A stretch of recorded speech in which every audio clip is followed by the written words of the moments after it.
Bonjour à tous, j'espère que vous allez tous bien, ici Teslafil. Voilà, aujourd'hui je vous présente une nouvelle vidéo avec un écran. Donc cet écran là, c'est un écran Waze comme je vous avais présenté la dernière fois. Mais surtout il a une caméra en fait. Cette caméra on peut la fixer au niveau du pare-choc à l'avant. Hein. J'ai pris le câblage ici et on a donc la caméra qui est là. Qui va être fixée donc sous le pare-choc avant. De manière à pouvoir un petit peu pallier, on va dire, à l'absence de caméra au niveau du pare-choc. Et donc pour ceux qui ont Tesla Vision, donc tous les modèles qui n'ont pas les capteurs ultrasons pourraient être intéressés potentiellement par cet accessoire. Donc Tesla SI m'a envoyé cette boîte. Donc cette boîte, hein, c'est noté ici un T12 Pro, mais en fait c'est le T8. Donc c'est le même écran que j'avais déjà présenté la dernière fois. Et donc au niveau du branchement, hein, je vais vous réexpliquer rapidement, mais c'est exactement la même chose, hein, forcément, parce que c'est la même boîte. Hop, je vais vous montrer. Voilà, hop. Donc Tesla SI ici. Et donc on a toujours le petit manuel, ça ne change pas. On a du câblage, donc quand vous allez commander, faites attention à commander la bonne version. Eux m'ont envoyé les deux, donc ici je le câble pour le processeur AMD Ryzen et j'ai également l'autre câble pour du Atom. Donc si vous vous plantez, bah, sachez que moi j'en ai un qui me sert à rien, donc vous pourriez le prendre si vous voulez. On a ces petites vis, un petit tournevis hein, pour fixer l'écran à la comment on appelle ça, au support. Donc si je tire ici, est-ce que tu peux m'aider Midjack à tenir ça? Voilà, hop. Donc là on va sortir simplement donc le polystyrène qui protège tout ça, et donc on va voir ici l'écran. Voilà, donc il est très bien protégé hein, sous du plastique. Avec ici les câbles, donc on a un câble bleu pour la donnée, le câble rouge pour l'alimentation, et ici le câble jaune hein, qui va servir pour la caméra. Donc c'est ce câble là qui sera branché à la caméra directement. Et ensuite on a donc le support hein, qui vient dans la colonne de direction pour le volant. Donc la première chose que vous allez devoir faire, c'est de glisser ça à l'intérieur. Donc vous avez ces trois fils que vous allez glisser ici. Hop. Voilà. Donc une fois que c'est glissé, tout qui tombe. Ici vous allez prendre les vis et vous allez simplement visser avec le petit tournevis qui est fourni avec, avant de fixer ça sur la colonne de direction. Voilà, ensuite donc sur la colonne de direction hein, forcément vous allez devoir démonter le cache d'origine. Donc pour le démonter, attention parce que vous avez ici un petit ergot et un deuxième qui se trouve là. Donc pour le retirer hein, on a un outil hein, qui est livré avec.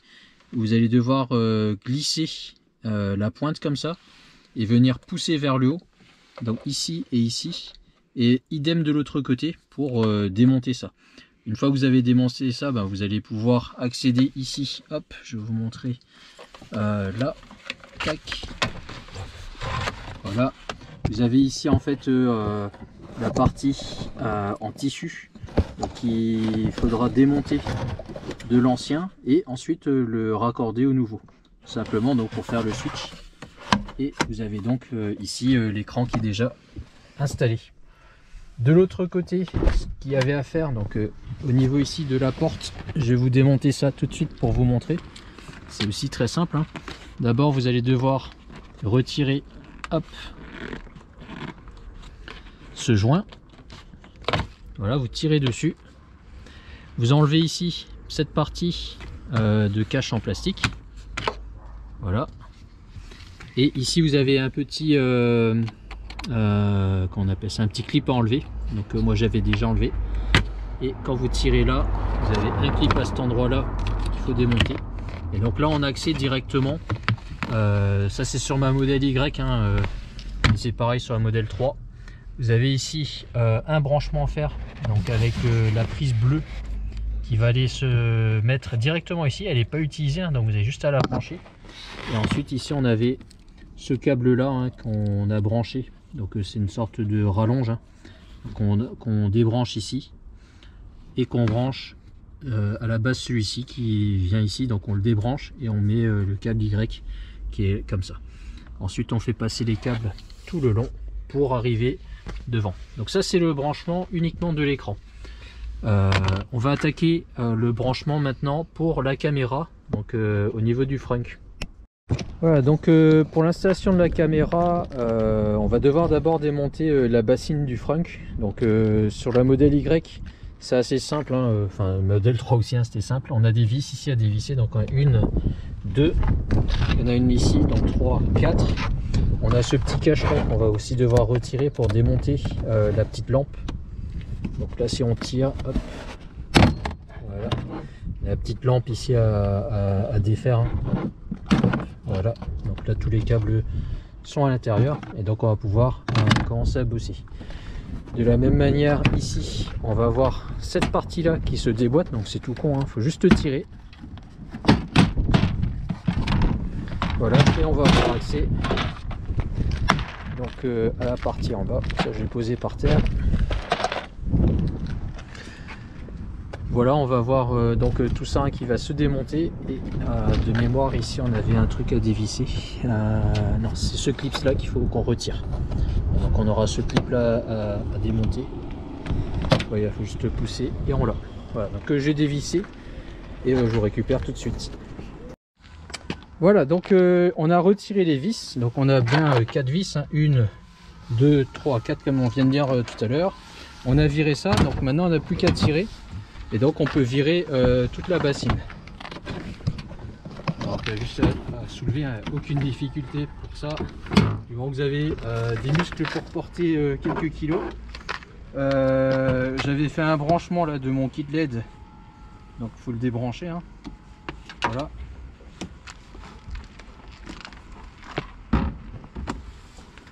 Voilà, là on a accès donc au frunk. Hein, voilà à quoi ça ressemble à l'intérieur. En profiter hein, pour faire un peu de nettoyage hein, parce qu'il y a des petits trucs qui traînent, vous voyez hein, c'est un peu sale, donc on pourra nettoyer tout ça. Et en travail préparatoire, j'ai dû également enlever ici un clip hein, qui était ici. Donc ce clip là je l'ai retiré pour avoir accès plus facilement en fait à la partie en bas. Et on a un clip aussi ici que j'ai retiré simplement, donc pour pouvoir soulever hein, cette partie là, parce que notre câble pour la caméra va transiter en fait de l'avant du frunk, va passer là sur le côté et va retourner en fait jusqu'ici. Voilà, et donc c'est par là qu'on fera passer le câble derrière cette partie hein. Je vous montre bien. Et de l'autre côté, ce que j'ai fait comme travail préparatoire, j'ai retiré ce panneau. Donc ce panneau hein, qui vient sous la boîte à gants, voilà, qui est fixé par un clip et une vis. Donc j'ai retiré la vis hein, qui se trouve à cet endroit là, vous voyez mon doigt, et le clip qui se trouve de l'autre côté ici. Voilà, donc une fois que vous avez dévissé et déclipsé, vous avez juste à tirer légèrement dessus et donc là ça se baisse.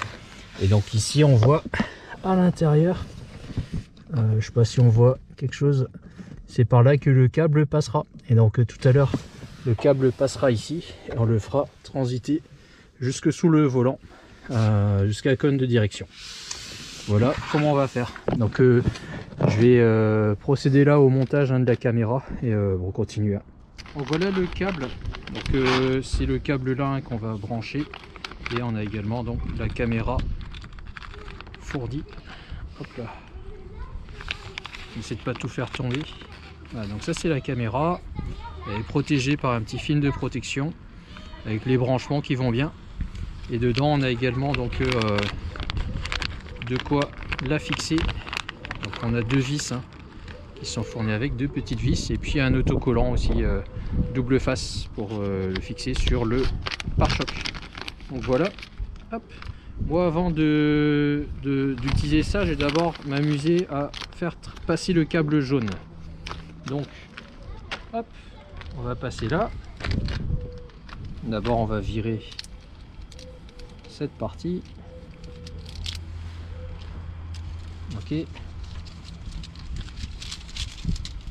Et donc là vous voyez il y a une gaine hein, qui protège le câble pour la partie intérieure dans le frunk. Et de part et d'autre ici il y a une partie qui n'est pas protégée. Donc la longueur est la même hein, donc peu importe que vous prenez dans un sens ou dans l'autre. Et au niveau des branchements vous voyez que c'est exactement les mêmes aussi. Donc peu importe vous prenez le câble dans un sens ou dans l'autre, c'est pareil. Voilà, donc on va d'abord faire passer les câbles, faire passer ce câble. Donc le but en fait c'est qu'il transite là tout le long et qu'il ressorte sous le pare-choc. Voilà, donc pour pouvoir accéder hein, à la partie ici, donc de la prise d'air hein, qu'on a dans le bas du pare-choc, on est obligé d'enlever cette partie là. Enfin on est obligé de la soulever en tout cas. Donc pour la soulever en fait ici on a 1, 2, 3, 4, 5, 6 petits clips qu'il faut juste monter hein, je l'ai fait avec les doigts, donc vous poussez vers le haut. Et ici on a deux petits clips aussi, un ici et un de ce côté là, qui permettent en fait de soulever cette partie. Donc là on va avoir accès, on va regarder là, vous voyez au radiateur. Ça me permet aussi de faire un petit check hein, pour vérifier la saleté qu'il y a. Donc on voit qu'il y a pas mal de saleté dans le fond du radiateur, donc la partie la plus proche de moi. Et j'ai déjà retiré quelques feuilles aussi qu'il y avait, donc on peut en profiter hein, pour faire un petit nettoyage. Et ensuite tout au fond vous voyez il y a la prise d'air.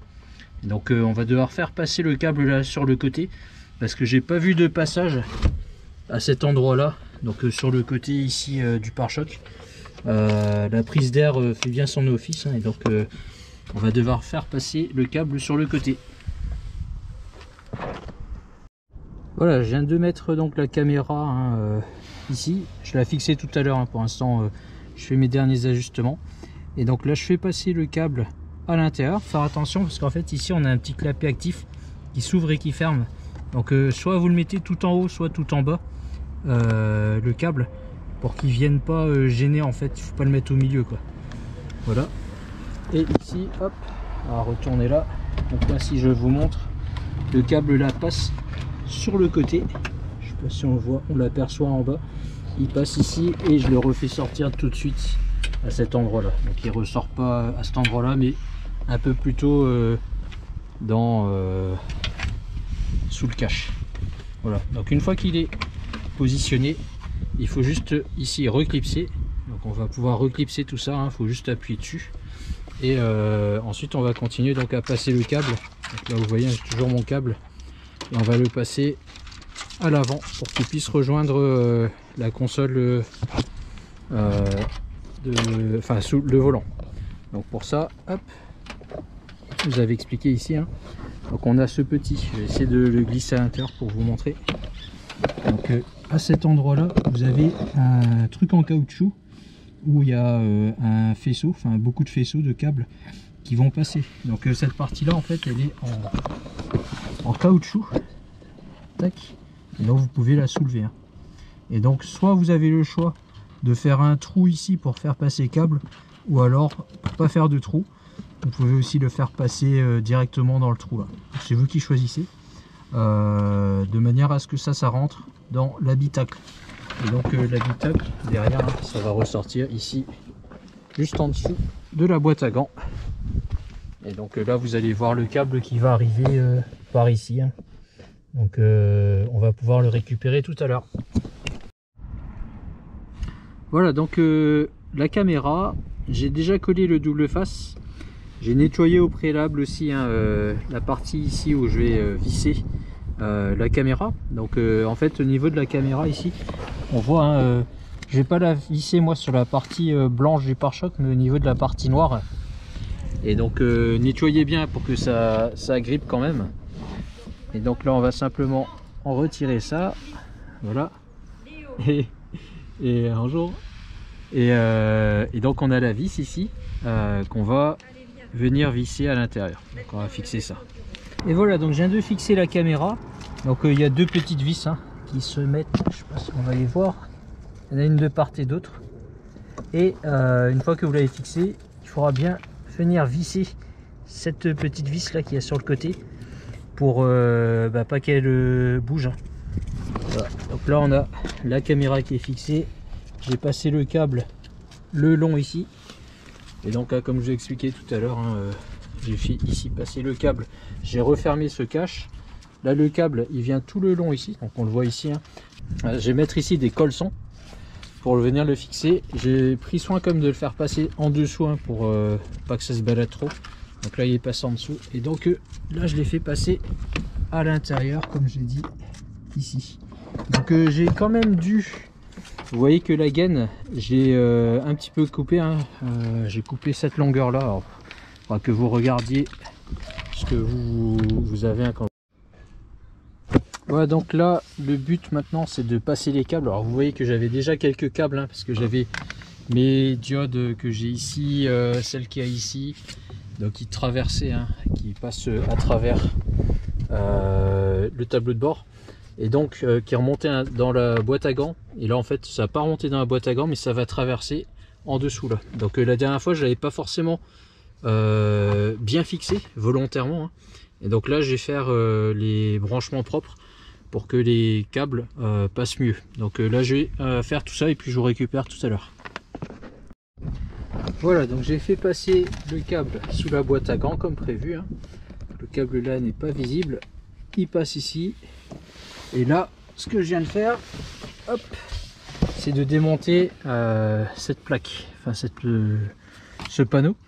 Donc pour le démonter il y a une vis, la même vis qu'il y avait de l'autre côté à cet endroit là, et un petit clip hein, de l'autre côté. Ensuite on a juste besoin de le tirer vers le bas pour le déclipser. Voilà. Et donc là on a accès à dessous le volant. Parce qu'en fait à la base j'avais fait passer le câble ici et donc il était visible. Là le but c'est qu'il passe là le long pour qu'il revienne là en fait à l'intérieur et qu'il aille directement dans la colonne de direction. Voilà, donc on va faire passer le câble maintenant de cette manière là. Et voilà, donc je viens de faire le branchement hein, de la caméra, donc on la voit ici.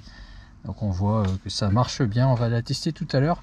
Je voulais vous montrer comment j'avais passé mes câbles hein. Donc là on les voit bien, hop, ils sont à l'intérieur ici hein. On voit un petit peu de couleur.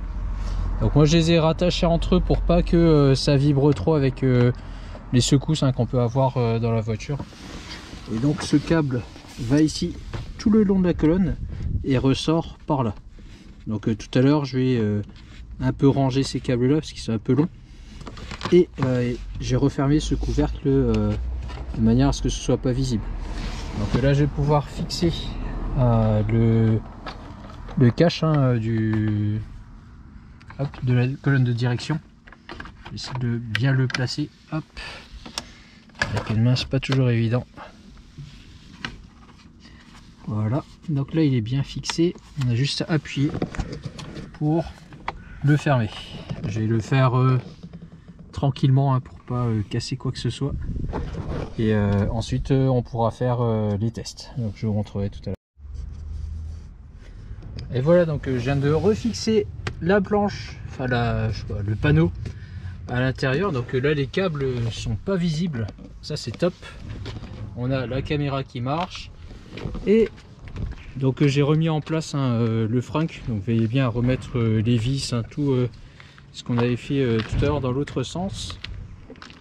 Voilà, et également de ce côté, donc tout a été remonté comme on l'a démonté tout à l'heure.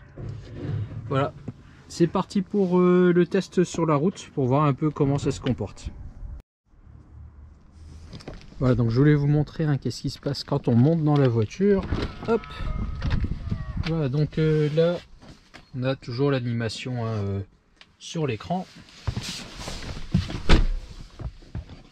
Ok, et on va saisir mon code. Je vais devoir régler mon siège parce que là, tac, restore, ok. Voilà, donc on a Waze hein, qui se lance automatiquement avec la bonne adresse, et avec la molette là je vais pouvoir changer. Donc vous voyez hein, je passe sur Waze ou ici sur l'affichage du menu principal. Donc ici vous avez la possibilité d'afficher des options. Donc là, vous pouvez afficher donc également la carte. Ici, c'est pour rentrer dans les réglages. Et donc on peut régler la langue, le contrôle de la molette, donc ce que je viens de faire. Ici c'est le réglage de l'heure, le réglage de l'unité pour la pression des pneus. Et ça c'est l'affichage pour la caméra. Donc moi je l'ai mis sur on pour allumer la caméra, et vous pouvez également ici régler en fait les réglages. Donc il y a plusieurs réglages possibles.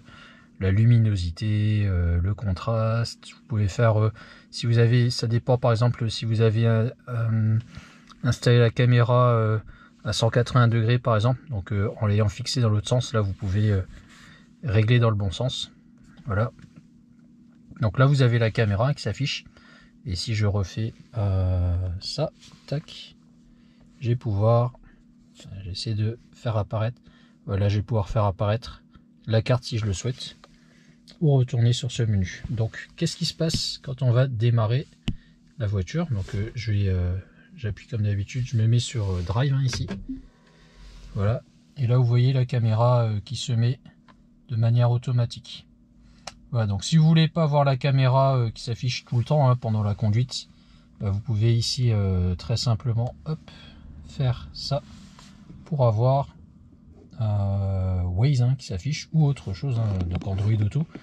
Et si vous voulez pas voir la caméra du tout, faut la désactiver lors de la comment on appelle ça, pour retourner dans ce menu là, simplement. Voilà, donc ça c'est la chose à savoir. Donc on va démarrer la voiture, on va regarder ce qui se passe quand on conduit avec la caméra. Le but c'est de tester la caméra cette fois-ci, voir est-ce que le fait de ne pas avoir Tesla Vision, moi j'ai comment on appelle ça, les capteurs ultrasons, donc je suis pas forcément embêté par voilà, hop.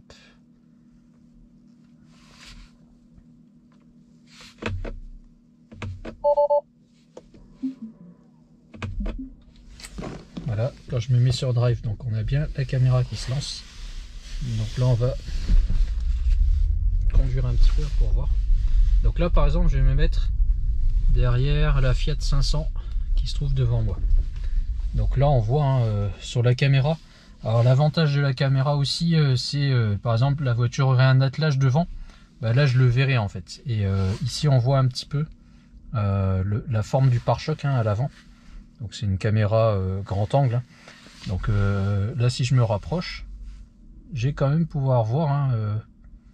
Là je vais avoir forcément mes capteurs qui détectent. Donc là 48 cm. On va essayer de se rapprocher jusqu'à ce qu'il me dise stop. Voilà, il me dit stop. Donc on voit sur la caméra, je vois encore la plaque d'immatriculation de la voiture de devant ici. Et donc là si je descends, hop, on va voir déjà si j'ai moins de 30 cm.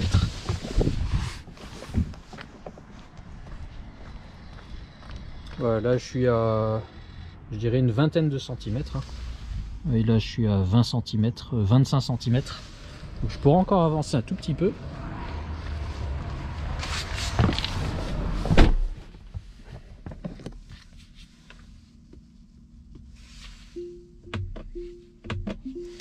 Voilà, donc là si j'avance encore un tout petit peu, vous voyez, on voit très très bien sur cette caméra, et donc ça pallie au manque de capteurs ultrasons. Si vous avez Tesla Vision sans les capteurs ultrasons. On va conduire un peu encore là pour voir. Donc là on a une vue spéciale, vue intérieure GT7 en gros, enfin vue intérieure, vue dans le pare-choc de Gran Turismo 7. Donc hop.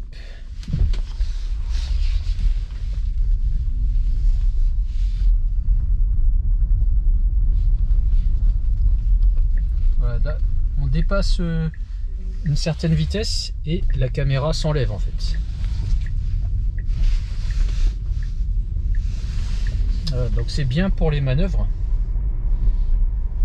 Et ensuite, quand on manœuvre plus, on retourne sur cet écran qui affiche la vitesse. Et si je fais un petit coup avec la molette, vous voyez que j'ai Waze qui réapparaît.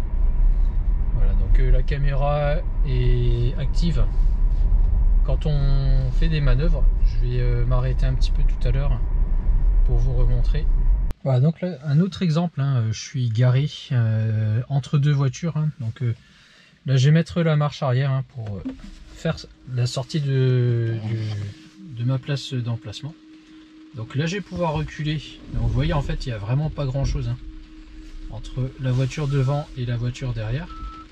Voilà, là je suis vraiment à ras, et en passant, en fait, en switchant de la marche avant à la marche arrière ou de la marche arrière à la marche avant, la caméra va se mettre en marche. Donc ça c'est vraiment chouette, parce que du coup je peux vraiment regarder si ça passe ou pas.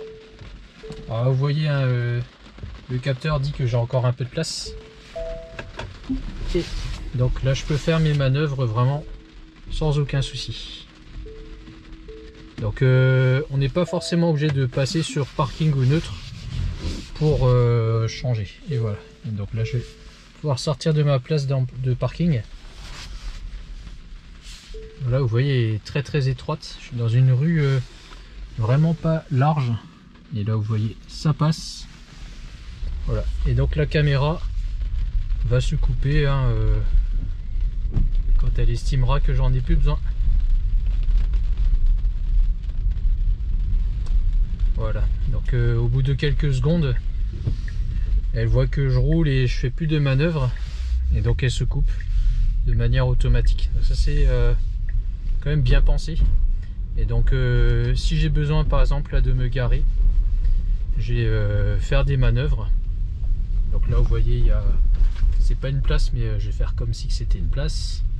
Donc je vais mettre en marche arrière, hop, mon petit clignotant.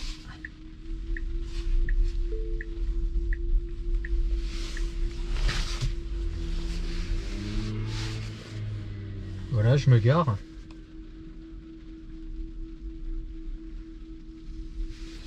Voilà, et marche avant. Et la caméra s'affiche de manière automatique. Donc ça c'est chouette.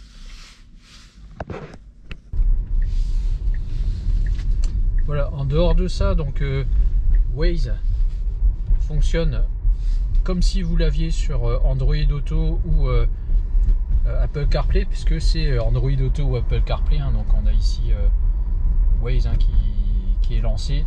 On a bien sûr la possibilité de contrôler WhatsApp, Google Maps, le calendrier, les téléphones, etc. Et également la musique, avec ici Spotify, mais ça peut être n'importe quelle autre application de musique qui sera contrôlable depuis cet écran là. Voilà, l'avantage également, donc, c'est que quand vous allez monter dans la voiture, la musique va se lancer seule, et donc vous n'allez pas avoir besoin de, hop, je vais m'arrêter là, je vais pas avoir besoin de relancer à chaque fois Spotify ou faire un partage de connexion.